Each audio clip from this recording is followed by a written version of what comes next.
అని ప్రారంభిస్తూ అది కూడా కొనసాగించే దిశగా ఇద్దరు మహానుభావులు, మహానటులు, మహా వ్యక్తులు, మనకు ఆద్యులు, పూజ్యులు, అందులో మీలాంటి వాళ్ళకి మరీ సినీ రంగంలో అత్యంత కావలసిన వాళ్ళు. కాబట్టి మీరు రావాలనగానే ఏమాత్రం సంకోచించకుండా ఇది గొప్ప అవకాశంగా అనిపించింది. ఆయన 18వ తారీఖు వస్తే బాగుంటుందంటే అనుకోకుండా 18వ తారీఖు ఇంకొక పని ఏర్పడేసరికి నేను 1 or 2 days డిలే చేయొచ్చా అన్నాను. ఏం పర్వాలేదు, 19 సంవత్సరాలుగా 18వ తారీఖు జనవరి చేస్తూ వచ్చావు, మీలాంటి వాళ్ళ కోసం 1 or 2 days అంటే 1 month అని పోస్ట్పోన్ చేస్తారంటాం. వారికి నా పట్ల నా అభిమానానికి నేను రావాలి అని గట్టిగా ఆయన సంకల్పానికి అది నిదర్శనం. ఈ రోజున నేను ఎంతో సంతోషంతో వచ్చాను, అంతకంత ఆనందంతో ఇక్కడి నుంచి వెళ్తానని అనుకుంటున్నాను. ఇక రామారావు గారి గురించి పూజ్యులు, యుగ పురుషులు అండ్ మాలాంటి వాళ్ళకి దైవ సమానులు, అలాగే అక్కడి నాగేశ్వరరావు గారు అదేవిధంగా ఆయన మాకు పూజ్యులు, మాకు ఆరాధ్యులు. అలాంటి వారి గురించి ప్రత్యేకంగా తెలియనిది ఎవరికి ఏమని చెప్పాలి, ఎంతని చెప్పాలి. కానీ వారిద్దరితోటి ఇందాక క్లిప్పింగ్స్ చూస్తుంటే నా దృష్టిలో లేవు, అంటే కలిసి పనిచేశాను అని అనుకున్నాను తప్ప అవి విజువల్స్ చూసిన తర్వాత నేను ఎంత అదృష్టవంతుడిని. నేను ఈ సమకాలీన సినిమాల్లో కూడా ఉంటూ వారితో పాటు వాళ్ళు హీరోగా ఉన్నప్పుడు నేను తోటి హీరోగానో చిన్న నటుడుగానో నేను నా యొక్క ప్రస్తావన, నా ప్రయాణాన్ని కొనసాగించాను వారితో ఉన్న ఆ కొద్ది స్పేస్ సినిమాలో నేను తీసుకోవటం అనేది నాకు పూర్వజన్మ సుకృతంగా నటుడుగా నాకు అనిపిస్తుంటుంది. అది చాలా గొప్ప అవకాశం. ఆ సమయంలో నాకు వాళ్ళతో జరిగే సంభాషణలు మాత్రం షేర్ చేసుకుంటాను. ఇవి ఇంతవరకు ఎప్పుడు బయటికి రాలేదు కాబట్టి కొంచెం వినడానికి బాగానే ఉంటుంది. లేదంటారా, వారిద్దరూ సమంగా ఒకేసారి వచ్చారు ఈ ఫిల్మ్ ఇండస్ట్రీకి. నాగేశ్వరరావు గారు 1 or 2 years ముందు వచ్చి ఉంటే ఆ తర్వాత రామారావు గారు వచ్చారు. నాగేశ్వరరావు గారు పౌరాణిక చిత్రాల ద్వారా ఆయన డెబ్యూ ఫిలిమ్స్ ప్రవేశిస్తే సినిమాల్లోకి ఈయన మన దేశం అని మన రామారావు గారు సాంఘికంలో ఈయన సినిమాల్లో ప్రారంభించారు.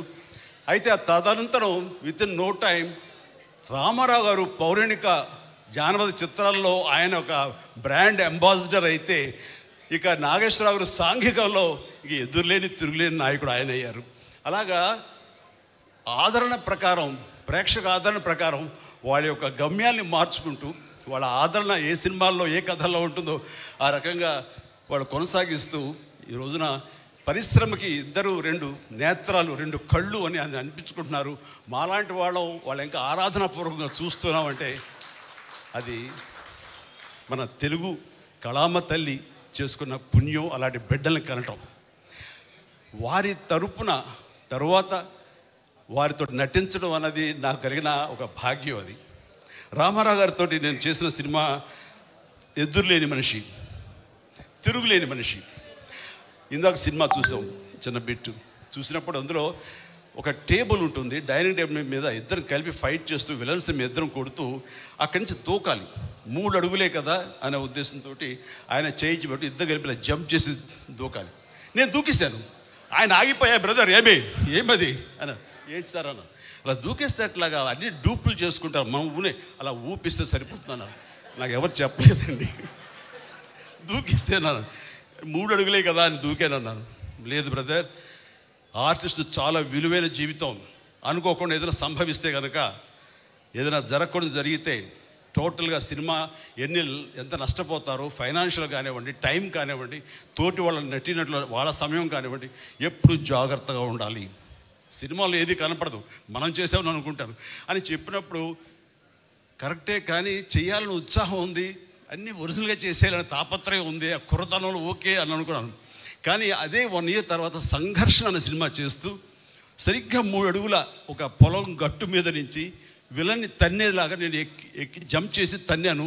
సరిగ్గా ల్యాండ్ అయ్యాను కిందకి, కాలు మడతపడింది. దాంతో 6 నెలల పాటు షూటింగ్ చేయలే నేను. ఆ తర్వాత లండన్ వెళ్ళాం, లివర్పూల్, అక్కడ మినస్కస్ స్టేర్ అయిందన్నారు, దానికి ఆపరేషన్ జరిగింది. సో ఎంత నష్టమైందంటే అంతా ఇంత కాదు. అందుకని పెద్దలు ఎంత ఆలోచించి చెప్తారంటే, అది మన గురించి మన ఆరోగ్యం ఒక పక్కన పెడితే ఎంతోమంది మన మీద ఆధారపడి ఉంటారు, వాళ్ళందరి యొక్క బాగోగులు దృష్టిలో పెట్టుకుని ఆలోచిస్తారు. అది వాళ్ళ గొప్పతనం. ఆ తర్వాత ఆయనతో కూర్చున్నప్పుడు మామూలుగా ఈవినింగ్ అయ్యేసరికి బజ్జీలు గిజ్జీలు వచ్చేస్తాయి, ఇంత బాసుమతి ఇది వస్తుంది, ఇది ఆ టైంలో ఆయన రెండు బ్రదర్ కూర్చోన్నారు, భయంగానే కూర్చుంటాం కదా ఆయన పక్కన. ఆయన ఒక బజ్జీ ఇచ్చారు, తీసుకున్నాను. తిందామంటే ఎక్కడ తినలేము. ఆ సమయం ఆయన ఒక మాట అన్నారు, బ్రదర్ మీరు బాగా అభివృద్ధిలోకి వస్తున్నారు, ఈ సంపాదించిన సంపద అంతా ఇనప మొక్కల మీద పెట్టద్దు, ఏదైనా మంచి హౌస్ కట్టుకోండి, ఆ తర్వాత స్థలాల మీద పెట్టండి, మనల్ని కాపాడేది అదే. మనం ఎక్కువ కాలం ఇక్కడ ఇలాగే ఉంటాము, ఇదే సూపర్ స్టార్ డంతో ఉంటాము, ఇది శాశ్వతం అని మాత్రం అనుకోకండి అని ఎంతో జ్ఞానంతో, ఎంతో జాగ్రత్తతోటి, ముందస్తు చూపుతోటి ఆయన ఇచ్చిన సలహా అంతా ఇంత కాదు. అప్పటిదాకా మంచి కారు కొనుక్కుందామా, ఇందాక మన కృష్ణదేవరాయ చెప్పినట్లుగా అప్పట్లో టయోటా సెరా అని చెప్పేసి తలుపులు పైకి తెరుచుకుంటాయి వింగ్ టాప్ లాగా, అది చాలా ఫ్యాన్సీ. అలాంటి కార్లు కొనుక్కుందామా, టయోటా కార్లు కొనుక్కుందామా ఇలా ఉండే అనుకుంటే నేను ఇంకా అది ఆపేసి అక్కడక్కడ స్థలాలు కొనడం మొదలుపెట్టాను. ఈ రోజున నా రెమ్యునరేషన్ కంటే కూడా ఆ స్థలాలే నన్ను నా ఫ్యామిలీని కాపాడుతున్నాయి. అలాంటి గొప్ప సలహాలు ఇచ్చినటువంటి మహానుభావులు దూరదృష్టితో. ఇక నాగేశ్వరరావు గారితో కూడా నేను చేసినప్పుడు మెకానిక్ అల్లుడు ఆ సినిమాలు చేసినప్పుడు ఆయన ఎంత సరదాగా ఉండేవారంటే, ఆయనతోటి సహా ఈయనతోటి కూర్చొని తినమన్నా తినలేని చిన్న టెన్షన్ ఉండేది. ఆయన అలా కాదు, చాలా ఫ్రెండ్లీగా ఉండేవారు. అంటే ఈవినింగ్ అయ్యేసరికి ఇంటికి రా చిరంజీవి మనం కూర్చుందాం అనేవారు. ఆయనకి కోనియాక్ అంటే చాలా ఇష్టం. అది నేను ఫారిన్ వెళ్ళినప్పుడు ఎక్కడి నుంచి మంచి బాటిల్ కనబడితే ఎక్స్పెన్సివ్ కోనియాక్ ఆయన కోసం తీసుకొచ్చి గిఫ్ట్గా ఇచ్చేవాడిని. అప్పుడు ఆయన తీసుకున్నా నేను పక్కన కూర్చుని ఆయనతో కబుర్లు చెప్తుండేవాడిని. ఆ చెప్పే సమయంలో ఆయన అన్న మాటలన్నీ కొంచెం రొమాంటిక్ టచ్తో ఉంటాయి, చాలా ఇంట్రెస్టింగ్గా ఉంటుందన్నమాట. అట్లాగా ఆయన ఎంత ఈజీగా ఎంత ఫ్రెండ్లీగా ఉంటారంటానికి అంత ఇంత కాదు. ఆ సమయంలో ఆయన చెప్పినటువంటి గొప్ప విషయం ఏంటంటే, రామారావు గారు నేను ఒకే సమయంలో వచ్చాం చిరంజీవి. ఆయన మంచి అందగాడు, ఆజానుబాహుడు, మంచి ముఖవర్చస్సు ఉన్నవాడు. అలాంటి స్ఫురద్రూపి ముందు నన్ను నేను చూసుకుంటే ఒకసారి నాకు ఇన్ఫీరియారిటీ కాంప్లెక్స్ వచ్చేది. అది ఒకసారి ఆయనతో కలిసి మేము 14 సినిమాల దాకా చేసాం, చిన్న చిన్న బిట్లు.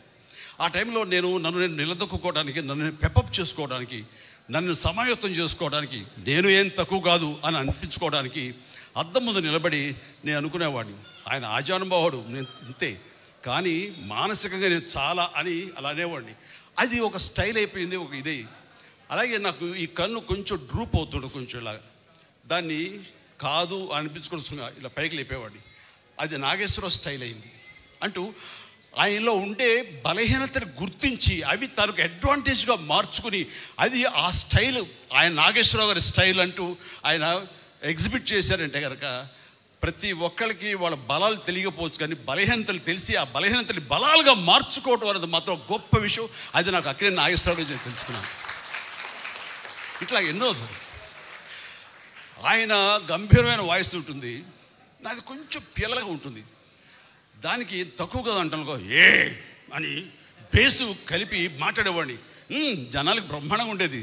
అని అట్లాగా ఆయన నుంచి బలహీనతలు లేనట్టు ఆ యాక్టర్ ఎవరు లేరు. నాలో ఇన్ని బలహీనతలు ఉంటాయి, బట్ యాక్టింగ్ సైజ్ దాంట్లన్నీ ఎలా అధిగమించాలంటే దాంట్లో నిరంతరం ఒక ఎక్సర్సైజ్ చేస్తుంటూ మనం ఎలాగా ఎవాల్వ్ అవ్వాలి, మనం ఎట్లాగా మనం అభిమానం సంపాదించుకోవాలి అనే దాని నిరంతరం మనం ప్రయత్నిస్తే కనుక పైకి రానటువంటి వ్యక్తే ఉండరు.